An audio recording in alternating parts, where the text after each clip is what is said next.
Good afternoon, everybody. Welcome to Independent Sage Briefing, yet another Friday. But it's great to see you all. Today, we'll be discussing behaviour and how important behaviour has been in this pandemic. There's been a lot about behaviour during the pandemic and issues around trust, engagement and communication. And what we learned during this pandemic is how absolutely critical it is to keeping the public safe. So today, we will be discussing the behaviour, how government can influence behaviour, what kind of communication they need, what sort of messages they need to send in relation to compliance, health and safety measures. We have some expert guests with us, with some top guests, Professor Daisy Fancourt and Associate Professor Rochelle Burgess joining us. And as well as that, we have our numbers and a situation update. So before we go to our main discussion, which will be led by Professor Steve Reicher, I'd like to introduce Dr. Duncan Robertson to tell us more about the numbers. Duncan, over to you. Thank you very much. Okay, so let's have a look. So really, I think it's could be seen as relatively positive. COVID hospital admissions, occupied beds, they've fallen this week, which is good news. Low levels of flu admissions, but we're also seeing flu and COVID having very different patterns of admissions over the months and over the years. Vaccination, of course, the autumn booster is well and truly up and running, and we have very good, we have good coverage in the over 65s and other age groups. But there is still inequality in terms of how recently people who are eligible have had their vaccinations. So in terms of hospital data, you can see at the right there's a sort of downward trajectory of hospital admissions, which looks on the face of it to be a good thing and hopefully is a good thing. But just to see that a few weeks before that, we did have a similar dip, which then was also had a subsequent increase. So hopefully this is good news, but still, obviously, we still need to keep an eye on things.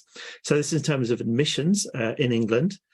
And that's also feeding into the number of occupied beds. So the number of people who are actually in hospital, as opposed to the number of people coming into hospital, that's also decreasing.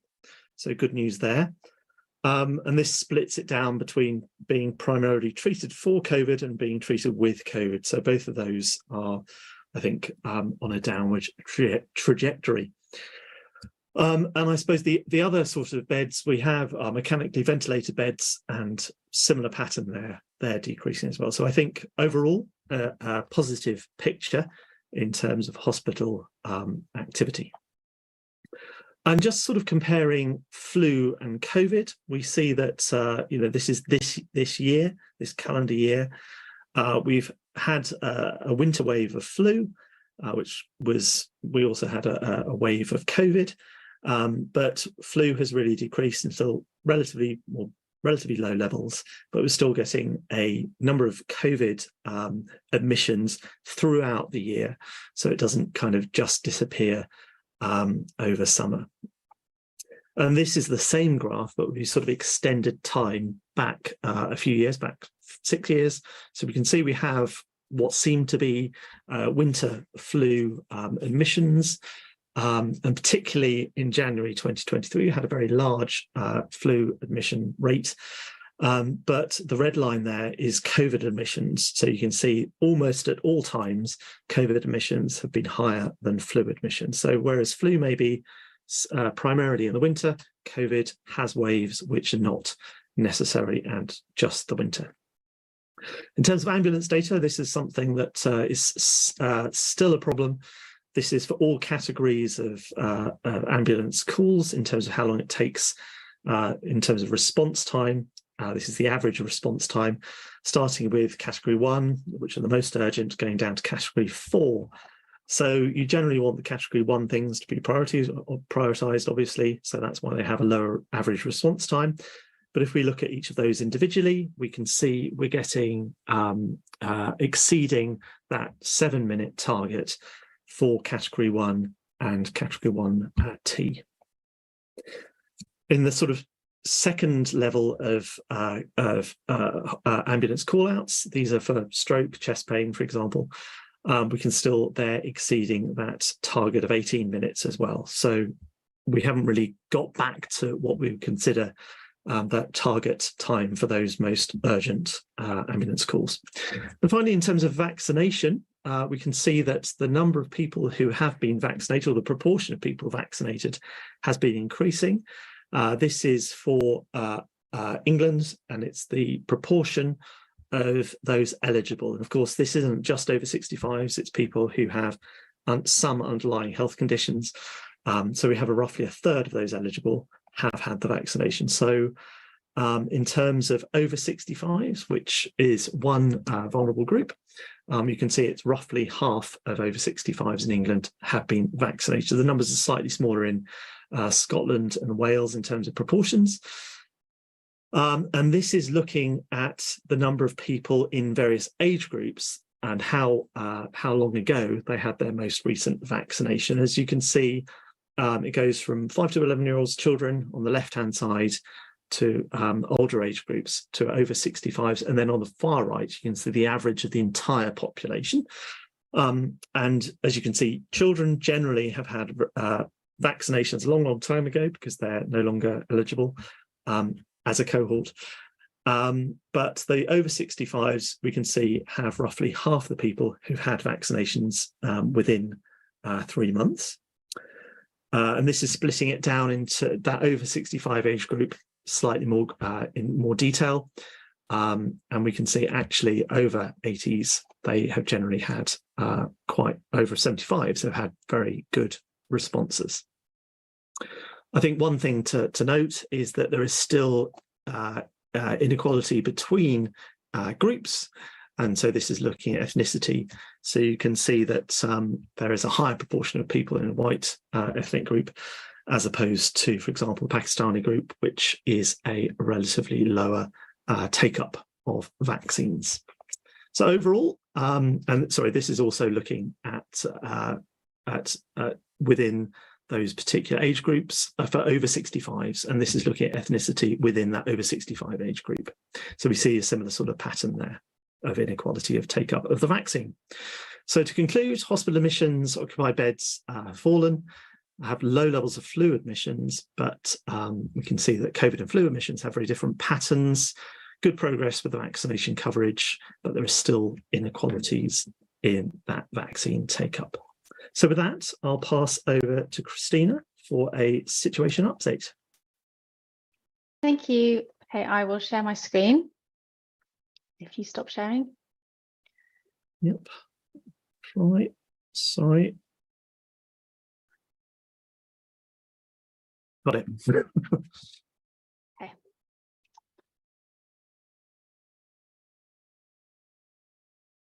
So I'm just going to do just a very quick update on a BBC article that came out earlier this week that you may have seen, and it was called "The Changing Nature of COVID. Is it just a regular winter bug?"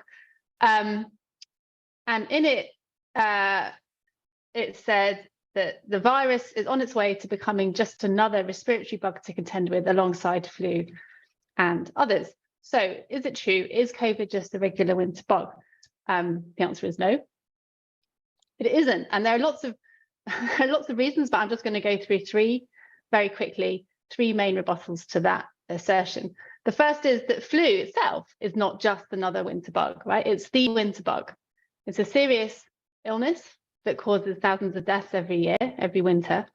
And we have spent millions of pounds trying to reduce the burden of flu in our population, from extending the vaccine program to updating the vaccines to running expensive surveillance programs every year. You know, flu isn't just a winter bug, right? It's not a cold. Secondly, as Duncan has shown, COVID is year-round. It's not yet seasonal, right? We have many annual waves. So it's not a winter bug, right? The most recent COVID wave started in August. And finally, there's long COVID, which can happen even if you have a very mild infection. It can happen on your second infection, on your third infection, and it can happen after vaccination. Now, there is some protection from vaccination and previous infection, but it is definitely not total. And long COVID is more common than problems coming from flu, and it's more serious. So definitely those things all together mean that really COVID is not anywhere near just the regular winter bug. And with that, I will stop. Thank you very much, Christina and Duncan. Some really important messages there. On one hand, we have quite a positive picture in terms of the COVID outlook for the time being. But of course, still stay safe. It is coming up to winter. But I think also Duncan hinted to what we're going to be covering in the next session around trust and inequality, and hopefully that will be covered. We also heard from Christina about how COVID is not yet seasonal. Certainly not yet. So really important messages. Now, we move on to the main show, the main segment of today's topic, which is looking at behaviour and why behaviour, public behaviour, was so important during the pandemic and is so important during the national crisis, and more particularly, what role the government plays in terms of influencing public behaviour. Professor Steve Reicher is leading the session. Hi, Steve, with two very special guests joining us who've done a lot on this topic. We have Professor Daisy Fancourt and Dr. Rochelle Burgess. Steve, would you like to introduce our guests and kick off our amazing session? Okay, so hello everyone. As you know, through this autumn, we're taking the big themes of the pandemic and we're asking, what have we learned? And what should we learn for the future? And today we're talking about behaviour. And I'm going to start off by giving an overview of the government response and why I think they got it wrong. And then we'll be delving into two key dimensions of what should have been the response. One about trust and the other about engaging with the public. And we're very lucky to have two of the people who've done the most important work around those themes. Daisy Fancourt from UCL, who did really important work around trust. You may have remember her work following the famous jaunt to Barnard Castle by Dominic Cummings and the impact that had on trust. And the other person we have is Rochelle Burgess, also from UCL, who again did really important work and continues to do really important work on engaging with communities and engaging with a variety of communities, often those communities which are marginalized, which are particularly vulnerable. So as I say, I will start off. And is it possible to bring up my PowerPoint? I spent long hours crafting this one for you, so hopefully we can get it up. Great, okay. So as I say, today we're talking about the behavioural science of COVID-19, and we're asking the question, what have we learned over the past 3 years? And I think going on to the next slide, the first thing that we've learned is that behaviour matters. At the beginning of the pandemic, before we had a vaccine, it was quite clear that the only way to slow down the transmission of the virus was to minimize contact between people, to change our behavior, and a very difficult behavior to change because we are inherently social beings. But it wasn't that once the vaccine came along, behavior became irrelevant, because of course the vaccine itself solves nothing. It's getting vaccinated that solves something. So the vaccine raises new behavioral questions. Will people get vaccinated? What are their concerns? How can we deal with those concerns? So in other words, it's not a matter of behavior being a stopgap until medicine rides along on its white horse and solves everything. It's much more that medical and behavioral sciences need to work together, each framing new questions for the other. Okay, now if that is true, and going on to the next slide, if behavior matters, then it follows that getting the behavioral science right matters, because if you get it wrong, you do a lot of harm. And it was clear right from the start of the pandemic that the government was getting the behavioral science wrong. Many of you will remember the famous intervention by Chris Whitty when he talked about behavioral fatigue, that we couldn't take measures early, because if we did, people would quickly fatigue, they wouldn't be able to go along with those measures, and they'd stop working precisely when we needed them to. And that was one of the major factors which led to the delay in taking action in March 2020. And some modelling work, and here I give the results of one study, which includes Martin McKee. Actually, Martin McKee is on nearly every paper you ever look at on COVID, so it's not surprising his name is on it here. But this shows that had we locked down 2 weeks earlier, we would have saved 40,000 lives. And if we'd locked down just a week earlier, we'd have saved 30,000 lives. So the assumption, the mistaken assumption about behavioral fatigue was catastrophic and led to the loss of many, many lives. So behavioral science matters. Now, going on to the next slide, the problem is that behavioral fatigue wasn't just an incidental mistake. It reflected a wider view on behalf of government that the public are a problem. The public cannot really cope with complex situations. When they're stressed, they panic, they won't act responsibly. And so they are to be blamed for what goes wrong, and they're to be threatened into compliance. So the answers to the government for non-compliance was to assume that people were of ill will, imposing huge fines upon people. Now, the problem with this is not just that such approaches are ineffective, it's that they rule out the things which really are important and really are effective. So going on to the next slide, what we found when we did actually take action was that people were remarkably resilient. And the principal factor which led them to being resilient was they came out together as a community. To the extent that people came out together as a community, they cared about spreading the disease and possibly killing vulnerable people. And what's more, not only did they care about it, they began to want to support to each other. And there was a huge amount of research. And here I refer to one huge study in 45 nations and 60,000 people, showing that the more people had a sense of national community, belonging to the nation, the more they would adhere to measures. And there were similar studies around local communities. So the critical point is that seeing people individually as the problem forgets about issues of community, about solidarity, about how these are the basis for resilience, and also misses the point that when people don't comply, it's not because they're of ill will, they don't want to, it's because they're not able to. Many people couldn't stay at home, they couldn't afford to, so what they need critically is support. And again, if you blame people, you ignore the need for support. Now, it's worse than that. And on the next slide, I explain why. It's not just that this psychology ignores community, it's that it undermines community. Once you start blaming people and getting people to blame each other, you undermine that sense of solidarity.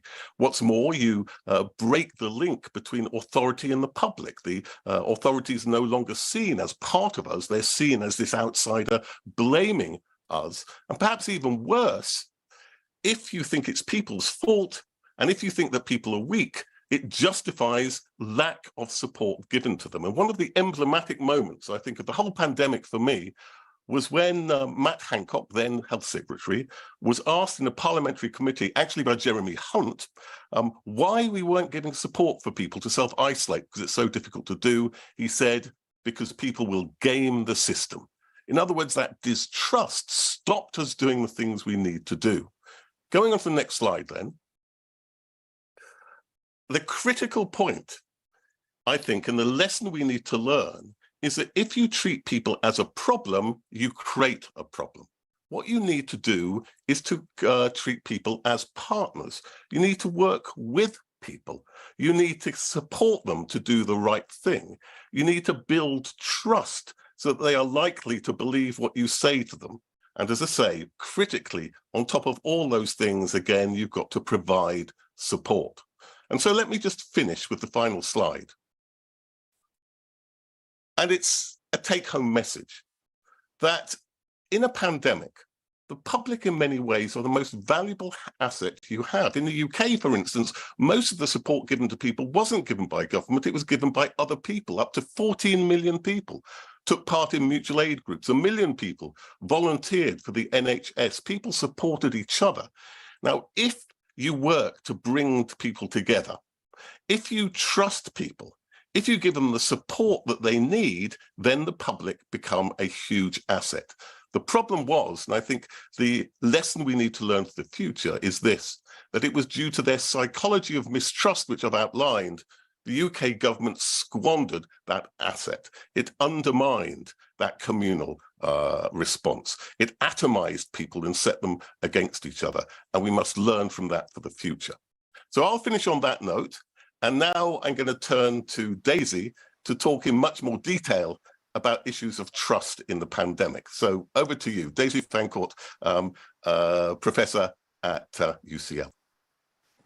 Thank you so much, Steve. It's a pleasure to be speaking to you today, and I have slides that I'd be grateful if they could be shown as well.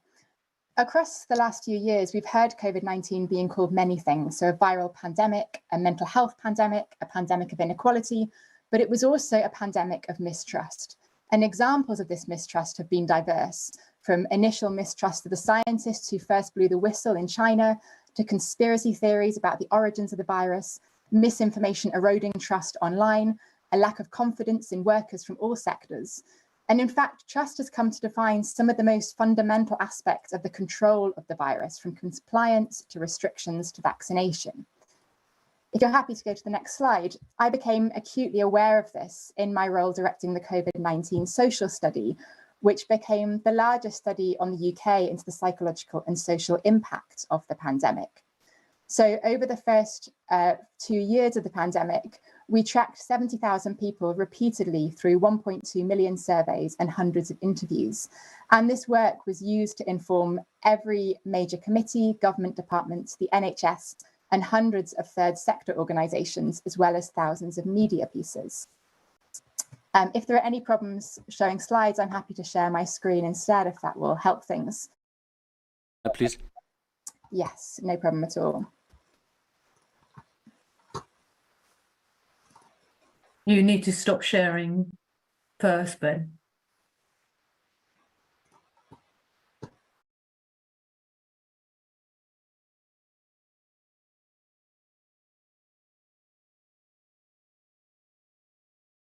I know.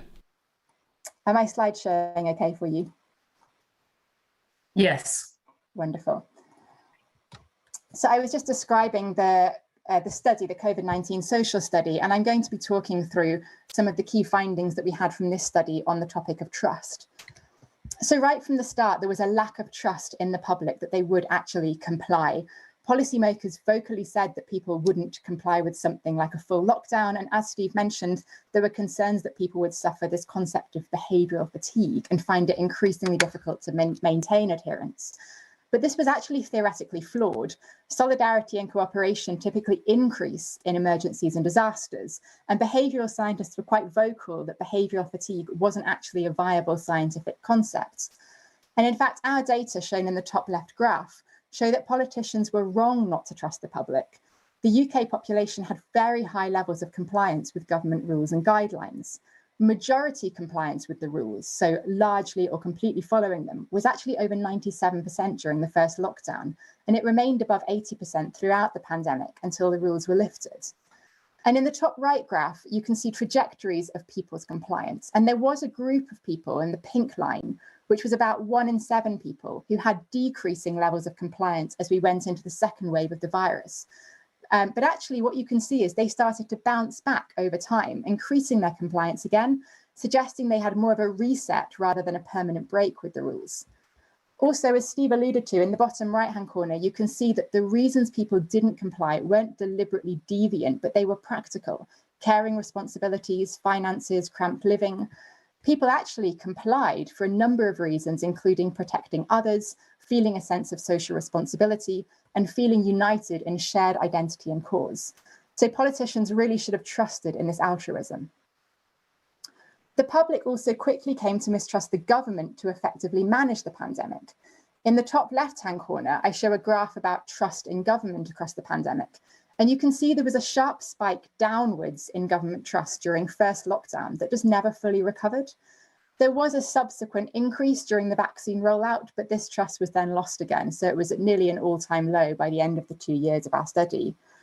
What caused this initial sharp downward spike was 2 different factors.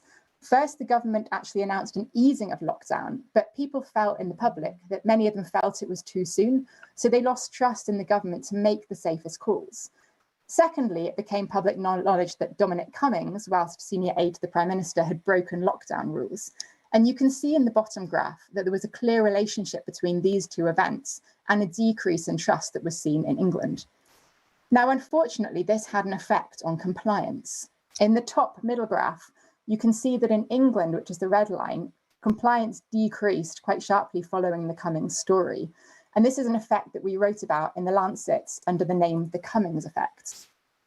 What's more, in the top right graph, we show that trust in government was actually a greater predictor of compliance than a wide range of other factors, including trust in the health service, trust in basic amenities, or a number of mental health measures, demonstrating that this sort of dangerous leader exceptionalism is a real problem for collective citizenship and social unity. We really have to trust our leaders if we're going to follow what they say. And finally, I want to talk about vaccination. Between September and October 2020, as the vaccines were going through trials, nearly a quarter of people in the population in the UK had a general mistrust about the benefit of vaccines. And in the bottom left figure, you can see that there were various reasons for this, including that the beliefs that vaccines didn't work, that they might have side effects, that they were more of a commercial profiteering activity, or that natural immunity was better than a vaccine immunity. And our interview work showed that this mistrust was fueled by platforms like Facebook, Twitter, and other social media, which eroded the trust that healthcare professionals and scientists were trying to build up amongst the public. So by late 2021, many people in the UK who had been uncertain about being vaccinated did in fact receive 2 vaccines. But these same individuals were 5 times more likely to be unwilling to have a future booster, showing that this vaccine mistrust could be really pervasive and continue to affect future behaviours, even if the first hurdle of getting initial vaccines was crossed. And in fact, we really saw this issue of the trust in vaccination very acutely in the case of concerns about blood clots from the AstraZeneca vaccine that arose in early 2021. So you can see in the top right graph that countries that vocally expressed concern about the vaccine, like France and Germany, had big decreases in people's trust in that vaccine. So even when those countries subsequently announced that they felt it was safe to have it, it was actually very hard to regain that public trust, having lost it. In the UK, we actually had quite a fast response from the regulator that the benefits did outweigh the risks, and there were strong messages of continued trust in the AstraZeneca vaccine. And so our net trust in it actually stayed high overall. But it showed the issue that losing trust, it's very hard then to regain it. So taken together, these findings echo theories that have been developed in previous work on mass emergencies and disasters, showing that trust is crucial if people are to accept and cooperate with the rules that they're given by officials. But the trust has to be mutual. And across the pandemic, politicians' own behaviours suggested a lack of respect towards the public. And this precipitated a loss of reciprocal trust from the public, and it weakened a sense of procedural justice. And finally, statements of mistrust are very hard subsequently to overcome, especially in the face of misinformation, which shows how important it is to build and maintain trust. So as often is the case, prevention is the best approach. So for more information on this and other topics from our study, we've published a report on our website that summarises all the findings from over 100 scientific papers on behaviour and psychological impacts of the pandemic. And our website, sbbresearch.org, has fuller details on our work, including open access to the data that we collected during our study. Thank you.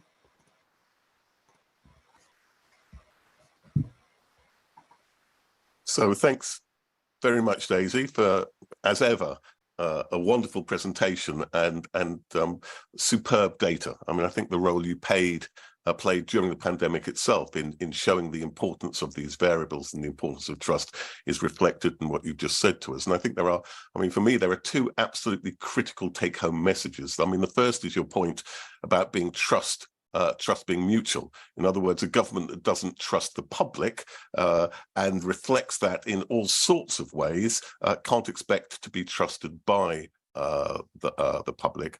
And the second is, I think the dominant, or at least the official narrative of the pandemic, which was about a valiant government let down by a fragile public, was precisely the other way around. The public was remarkably valiant, and it was let down, and as we are discovering day by day from the inquiry, by an incredibly fragile government. So thank you for that.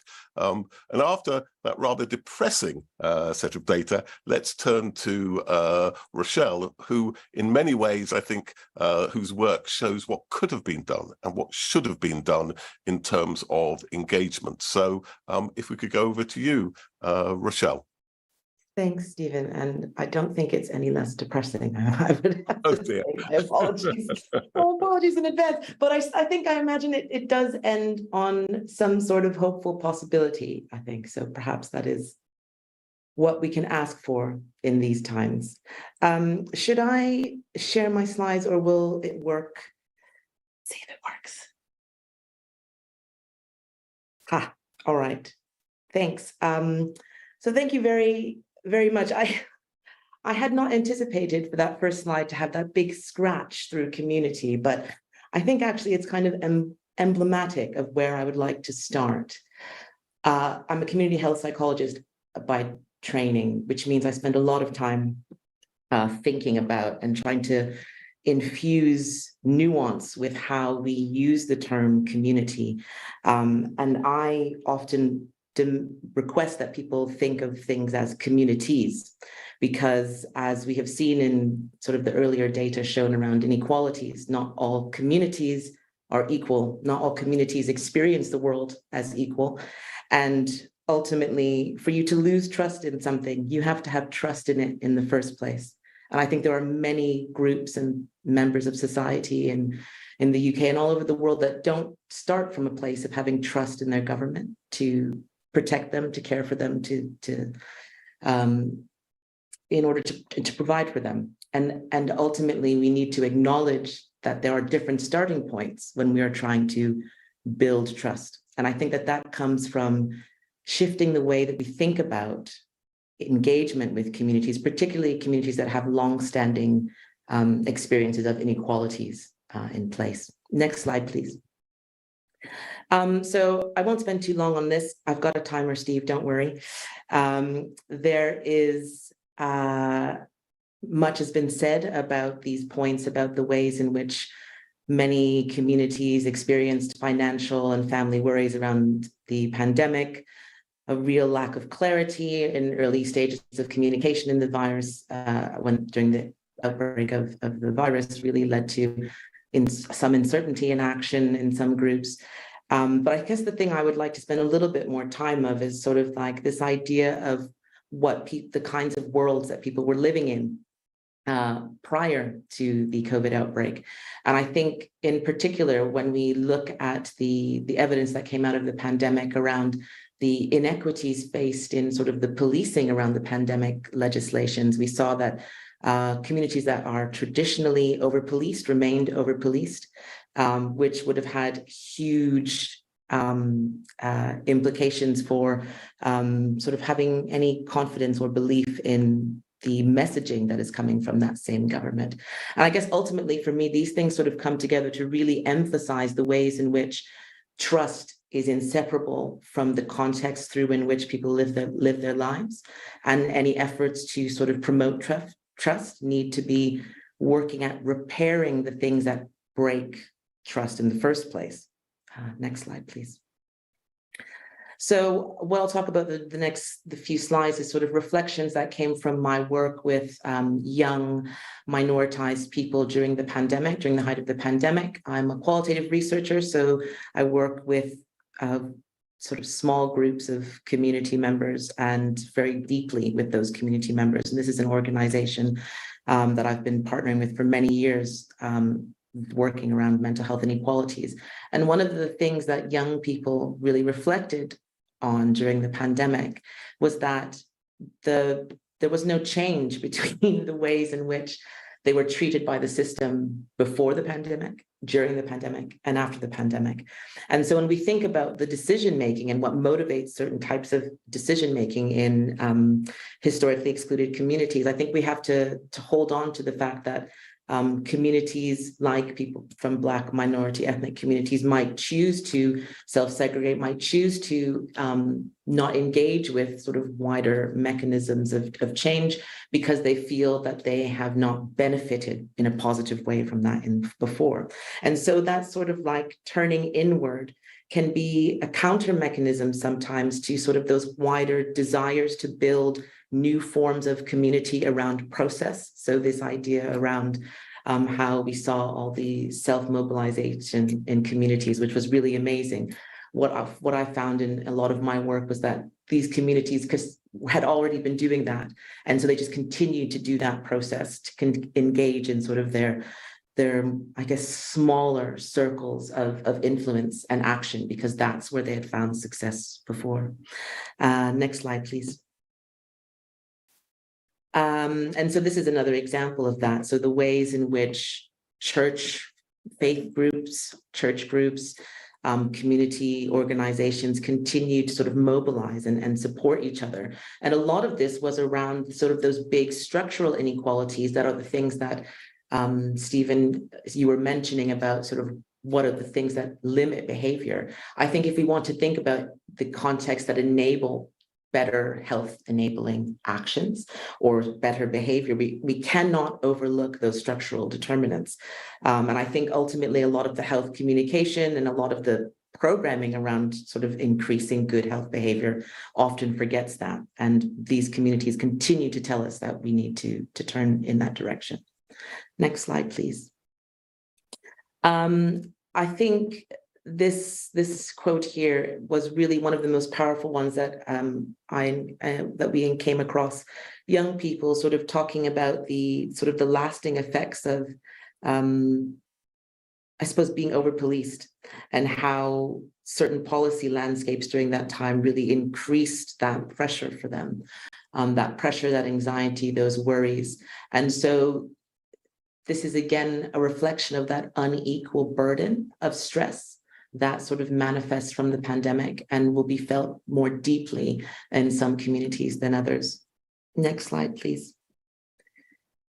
And so in terms of a solution, the bits that would be more positive, this slide is an extract from a commentary in the Lancet that was written with some people that are on this call today. And it was really reflecting around how we might create enabling environments to promote vaccine uptake in the context of historically low levels of trust for some communities, historically excluded, historically marginalized, histories of complex mistrust with health systems. And I think that is something that these sort of methods really transfer across lots of dimensions. I think it really connects to some of the themes that Daisy was mentioning at the end of her presentation. But what this suggestion sort of amounts to is this idea of thinking about how do we enable communities to own action around health promotion. And so really what we talked about was not just having ownership over the content of messaging, but also the content of how messaging was designed, how that was resourced, what groups owned that process, and really sort of calling for a redistribution of power and resources so that trusted actors within existing communities could take ownership over how they helped to mobilize action among the people they were already working with. And I think that sort of really ties into this call of, what the future could look like. The future could look like a space where we trust those who are already at work doing amazing things in their communities to continue to be able to do that work.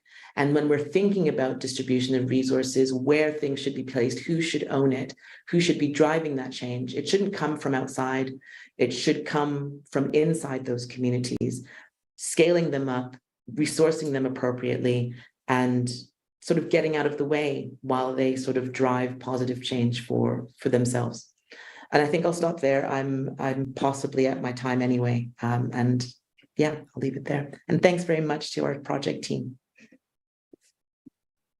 So thanks very much indeed, Rochelle. And actually, I think what you've done is to add a dimension which has been missing in a lot of our summaries, and in many ways, I think is one of the most important issues of the whole pandemic. This wasn't a pandemic, it was a set of pandemics with fundamentally different realities for different groups. I still remember Bonnie Henry's comment that we may be all in the same storm, but we're not in the same boats. And I also recall that at about the same time that the evidence came out of the number of Black people who weren't getting vaccinated, the House of Commons and House of Lords released a report which showed that over 60% of Black people did not think that the NHS had their priorities as as the NHS's priorities. So it's quite clear that trust was an absolutely critical issue in terms of vaccination. And as soon as you talk about trust and engagement, you necessarily have got to talk about inequalities, because particular groups have got good historical reasons not to trust.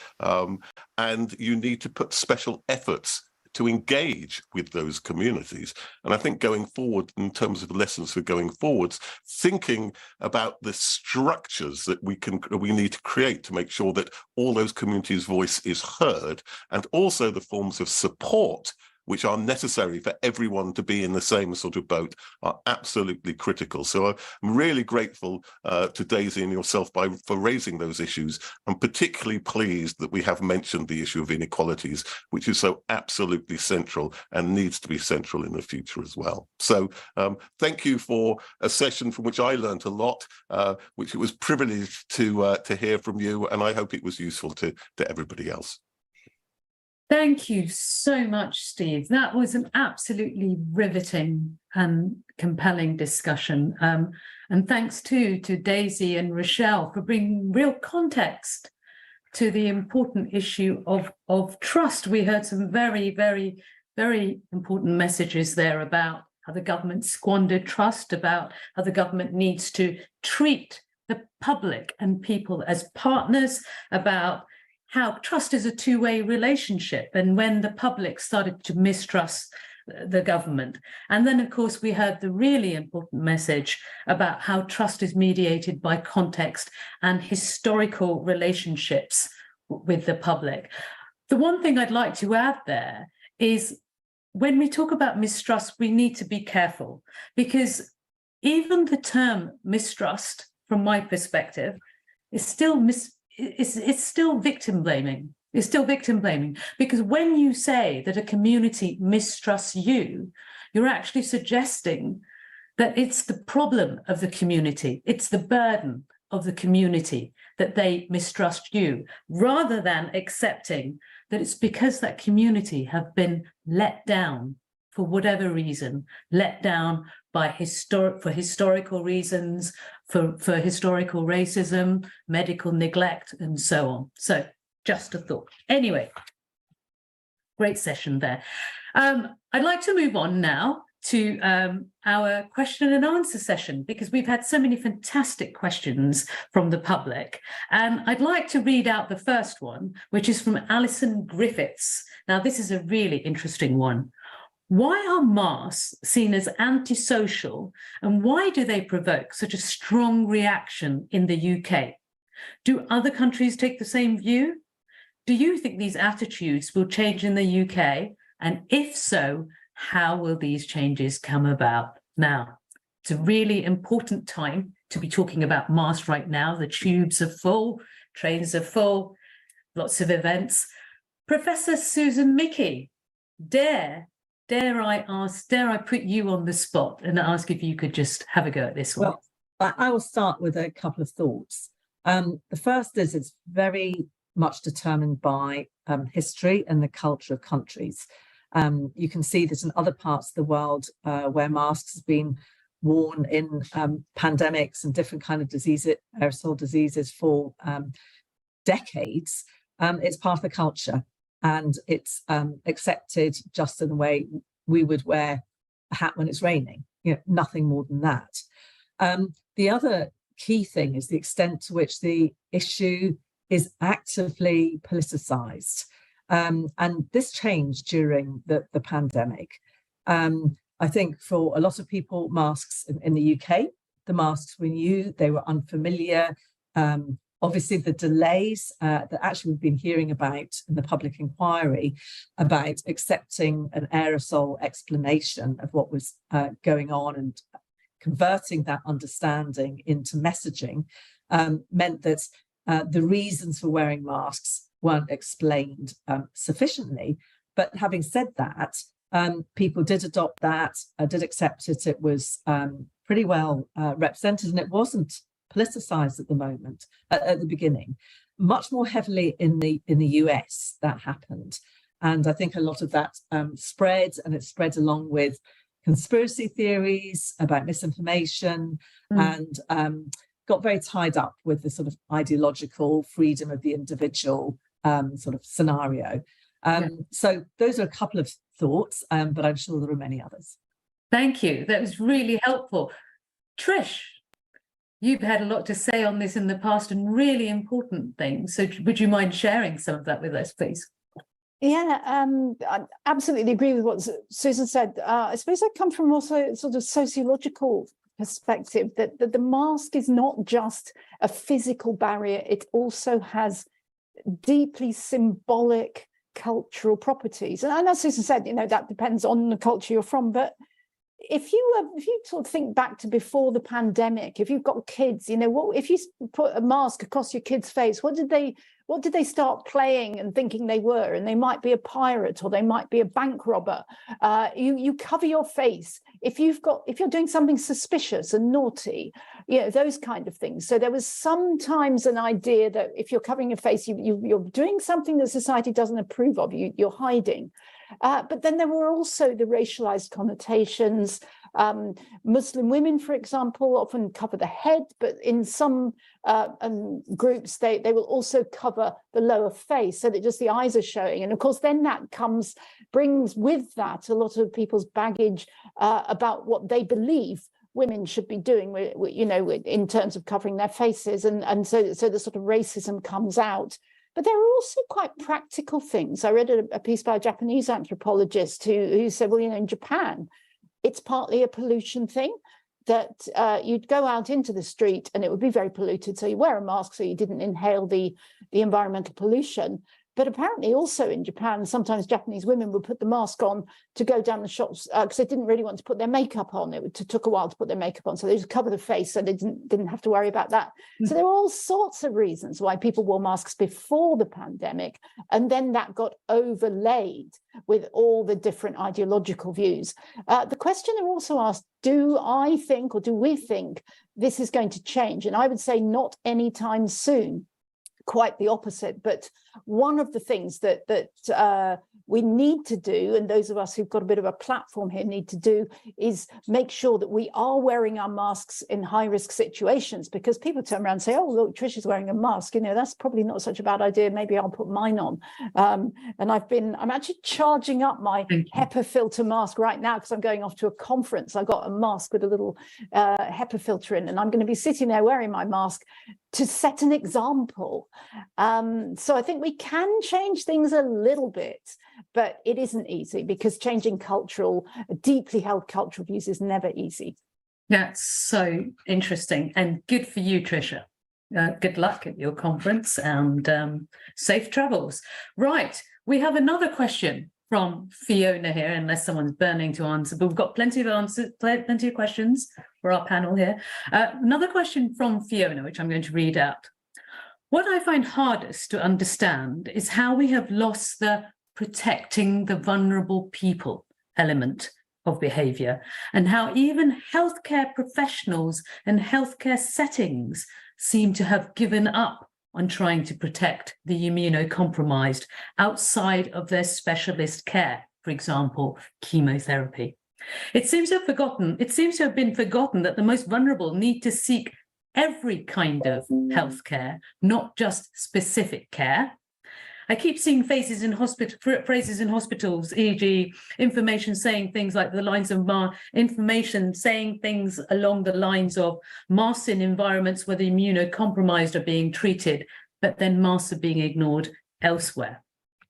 Now, I think that's a really topical question to be asked. I'm sure there's lots of you who are burning to answer this question, but I'm going to start with Professor Steve Griffith.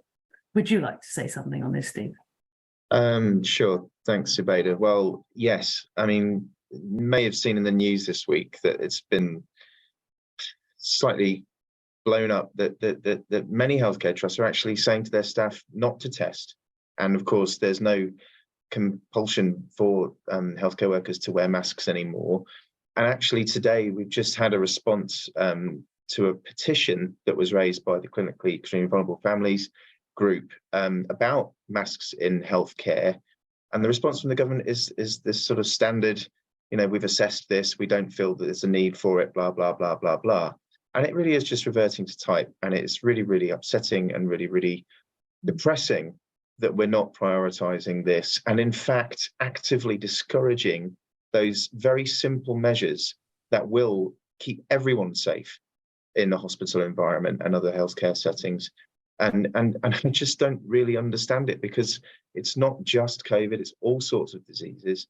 And these people are going to continue to live a half-life almost if we carry on like this. This living with COVID idea is all right for some, frankly, and it's not for everybody. So until we actually start understanding and living with this virus properly in a way that we understand and can control, I don't think it's fair, and I don't think it ever will be until this changes. Thank you very much.